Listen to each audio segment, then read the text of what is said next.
Look, we're just going to jump right into my favorite segment, and that is our impressions. So we all got to try Apple Vision Pro separately. Cristina and I tried it at the Apple store, Apple retail store, booked an appointment, booked a demo, and got taken through a 30-minute run through around pretty much how to navigate it, and then any specifics around whether it's entertainment or productivity, etc.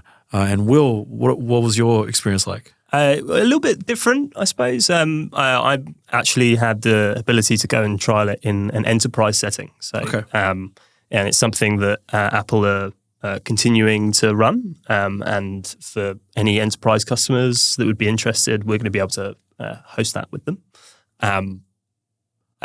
So the experience itself was focused around business and engagement in how to use the product effectively in an ongoing spatial computing capacity. Right. Well, let's just go straight into your impressions. Tell me about your experience. My personal experience, it was quite emotive, actually. You know, you put on a device, and I'm fairly used to putting on an Apple Watch or picking up my phone, but putting on Apple Vision Pro, it felt emotive because you feel connected to the world around you still, but you're also in this computing world. And I think watching the entertainment videos, specifically with basketball players dribbling near you and, you know, celebrating in the locker room afterwards, you feel connected to them. I think we're very used to being able to disassociate ourselves with the screen and closing our laptop. And this kind of opened up a new category in my head.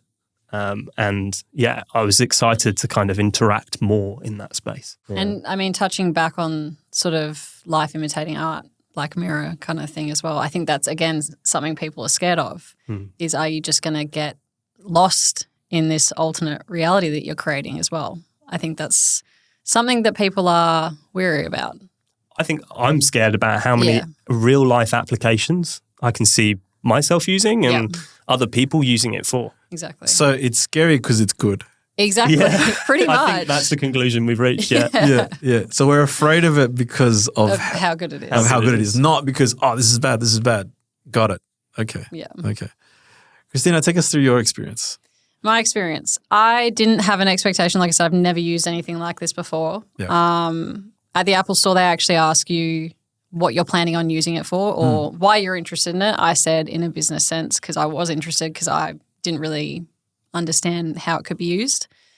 So they actually took me through a couple of different apps, showed me a few of the business apps that have already been created specifically for Apple Vision Pro, but taking me through Keynote. That was a really big one, showing us how, obviously you can see how you've made your slideshow and you can create it within there, but also the presentation view and how you can practice your presentation.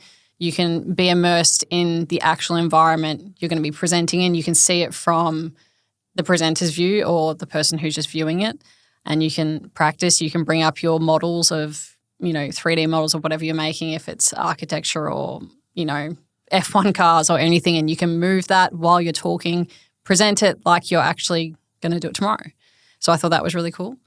Another thing I didn't really know much about was the environment side of it. So how you can just choose an environment, 3D environment that you can sit in and you can just enjoy it. So I think there's two modes where you pop them on and there's pass-through mode where you have them on and then you can still see the environment that you're physically in. Yeah. And have the interface overlaid on top of that where you can, have Safari up and all that kind of stuff. But what you're talking about is where you can immersed. You can change the mode where you just put the dial all the way down, I think, whichever way, clockwise. Yeah, dial in. Clockwise, I think. Again, very similar to the Apple Watch with the dials and the buttons that it does have. Yep. But you can fully immerse yourself into whichever setting that you choose, whether it's the Oregon coast or whether it's Yosemite, and it will change in real time. So the longer you sit there, you'll see the weather change. It'll start raining, at whichever environment you're sitting in, which I thought was amazing. Like I just didn't know that existed. And that environment has sound too? Has sound as well, yeah, depending on what's actually happening. And I think the longer you sit in it, the more it actually changes. And again, from an accessibility sort of point of view. Yeah.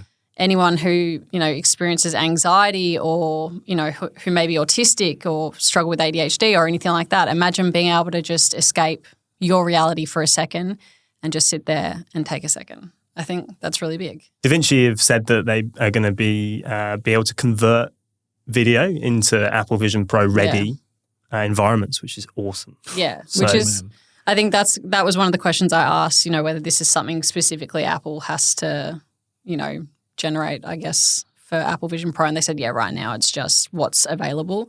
But you can just imagine what's going to be brought out. This is going to be the usual, is Apple going to do it or is a developer going to do it type thing. Yeah. The only thing I can liken it to, the first thing that came to my head was when Apple Watch came out, I was thinking, when am I going to get a Casio watch face or this and that? And then Apple go down the route of like controlling that for good reason, to kind of, make good on that sort of user experience. It'd be interesting to see how much of that they'll open up to other parties to be able to then, enhance that experience. Well, I think they've learnt from the Apple Watch maybe that they might open it up a little bit quicker so things can start moving a little bit quicker than what the Apple Watch did initially.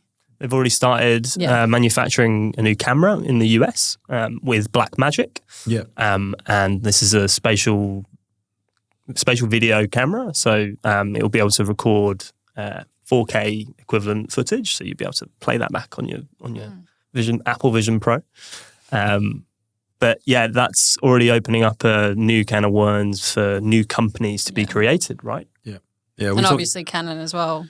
We talked about this earlier, like the opportunity for content creation in that format, in that immersive format is huge. Obviously, there's going to be the big players. There's going to be Disney and Marvel and all that kind of stuff. But I feel like there's an opportunity for the sort of like mid to low tier on the markets to create custom, specific content for all sorts of experiences, I reckon.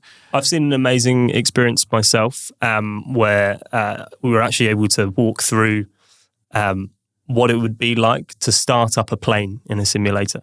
So this is talking training, right? I'm talking like basic level of pilot training. Yeah. And being able to do that continually as many times as you like from wherever you like. But you can see the applications already in that sense. You go out into the field and it might be, let's say for us, a brand new device that you've never seen before. And you need to know how to repair a certain thing in it. Apple Vision Pro will be able to help you do that. It changes the definition of hands-on experience, doesn't it? It does. Yeah. Well, your hands free. Yeah. Essentially. Yeah.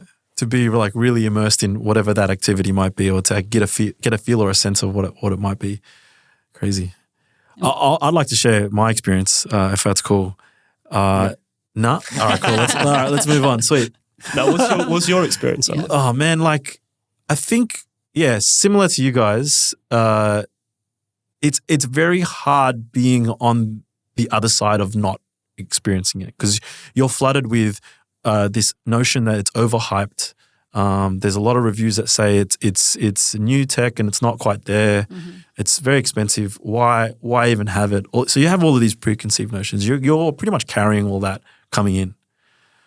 Then you put them on.